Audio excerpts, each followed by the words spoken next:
Madhurag gold and diamonds, Madhurag building, Kannur road, Chakkarakkal. Kunnathur പാടിയിൽ നടന്നുവരുന്ന തിരുവപ്പന മഹോത്സവത്തിന് ജനുവരി 15 രാത്രി സമാപനമാകും. 16 രാവിലെ 7 മണിക്ക് നടക്കുന്ന കളിക്കപ്പാട്ടെന്ന അതിവിശേഷാൽ ചടങ്ങോടെയാണ് ഉത്സവത്തിന് സമാപനമാവുക. ദിവസവും ആയിരക്കണക്കിന് ഭക്തരാണ് പാടിയിൽ എത്തിച്ചേരുന്നത്. തീർത്ഥാടകരുടെ തിരക്കിൽ മലകയറ്റം പോലും നിശ്ചലമായി. വനം വകുപ്പും പോലീസും ക്ഷേത്രം വളണ്ടിയർമാരും ചേർന്ന് പുലർച്ചെയാണ് തിരക്ക് നിയന്ത്രണ വിധേയമാക്കിയത്. കുന്നത്തൂർ കവല മുതൽ താഴെ പൊടിക്കളത്തും കാഞ്ഞിരക്കൊല്ലി റോഡിലും ഗതാഗതക്കുരുക്ക് നീണ്ടു. മുത്താറിക്കുളത്തും ജോസ് മൗണ്ട് പള്ളി വരെയും കുരുക്ക് തുടർന്നു. ഭക്ഷണത്തിനും രാത്രി 10 മണിവരെ തിരക്ക് തുടർന്നു. മഹാരാഷ്ട്ര, പശ്ചിമ ബംഗാൾ, ആന്ധ്ര, കർണാടക, തമിഴ്നാട് തുടങ്ങി സംസ്ഥാനത്തിന്റെ വിവിധ ഭാഗങ്ങളിൽ നിന്നുള്ളവരും പാടിയിൽ ദർശനം നടത്തി. തൃശൂർ, മലപ്പുറം, കോഴിക്കോട്, വയനാട് ജില്ലകളിൽ നിന്നും KSRTC ബസ്സുകളും സ്പെഷ്യൽ പാക്കേജ് വഴി പാടിയിലെത്തി. കുന്നത്തൂർ പാടിയിലെ മുത്തപ്പന്റെ ആരൂഢ സ്ഥാനത്ത് ഇനി 15 രാത്രി വരെയാണ് ഉത്സവം. 15 വ്യാഴാഴ്ച വൈകിട്ട് വെള്ളാട്ടവും തുടർന്ന് രാത്രി 9 തിരുവപ്പനയും കെട്ടിയാടും. 16 പുലർച്ചെ 1:30 മൂലംപെറ്റ ഭഗവതിയും ഉണ്ടാവും. കൂടിക്കടുത്ത് കരപ്പിടിച്ചു കർമ്മം ചെയ്തത് അല്ലല്ലോ നിങ്ങൾ ഇവര് തന്നിരിക്കുന്ന ഉദ്ദേശത്താൽ അനുഗ്രഹത്താൽ ഇവിടെ കൈയെടുത്ത് കർമ്മം ചെയ്യുന്ന കാലത്തേക്ക് വാട്ടം വരുത്തുകൾ യാതൊരു ദൈവമായിട്ട് മാതാവ് കൊണ്ടുവെക്കാട്ടോ അടിയവര്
രാവിലെ 7 നടക്കുന്ന കളിക്കപ്പാട്ടെന്ന അതിവിശേഷാൽ ചടങ്ങോടെ നായനാരും മറ്റുള്ളവരും പാടിയിൽ നിന്നും ഇറങ്ങുന്നതോടെ ഉത്സവം സമാപിക്കും.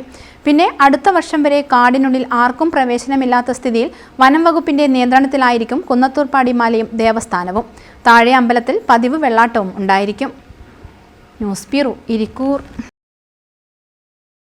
കരുതലിന്റെ സ്നേഹസ്പർശം AKG memorial cooperative hospital, Kannur.